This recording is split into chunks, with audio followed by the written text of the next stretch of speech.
Fact number 1. పిక్చర్లో చూస్తున్న suits ని స్పైకీ సూట్స్ అని పిలుస్తారు. వీటిని సైబీరియన్ హంటర్స్ 18th సెంచరీలో ఎలిఫెంట్ ని చంపడానికి వాడేవారట. Fact number 2. అంటార్కిటికాలోని మౌంట్ రిబస్ అనే అగ్నిపర్వతం ప్రతిరోజు 80 గ్రాముల గోల్డ్ డస్ట్ ని వర్షంలా కురిపిస్తుందట. Fact number 3. రాజేంద్ర సింగ్ అనే ఇతను వాటర్ మ్యాన్ ఆఫ్ ఇండియా అని ఎందుకు పిలుస్తారో తెలుసా?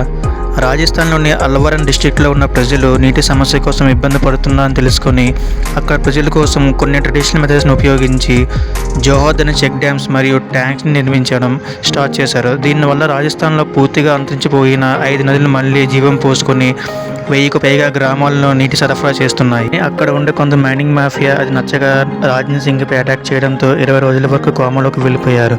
అయినా కూడా రాజేంద్ర సింగ్ వాళ్ళకి భయపడకుండా 1985లో ఒక గ్రామంతో స్టార్ట్ చేసిన ఈ పోరాటం 650 గ్రాముల వరకు 3000కు పైగా జోహర్ చెక్ డ్యామ్స్ను కట్టించి అక్కడ ఉన్న ప్రజలు నీటి సమస్య లేకుండా చేసినందుకు మన భారత ప్రభుత్వం 2001లో మెగసెస్ అవార్డుతో పురస్కరించారు. Fact number 4. ఎలిజబెత్ బెతే అనే ఈమెను బ్లడ్ క్వీన్ అని పిలుస్తారు. ఎందుకంటే ఈమె తమ రాజ్యంలో ఉన్న ప్రజలను చంపి వారి రక్తంతో స్నానం చేసేదట. అలా చేయడం ద్వారా తాను ఎప్పటికీ అందంగా ఉంటుందని నమ్మేదట.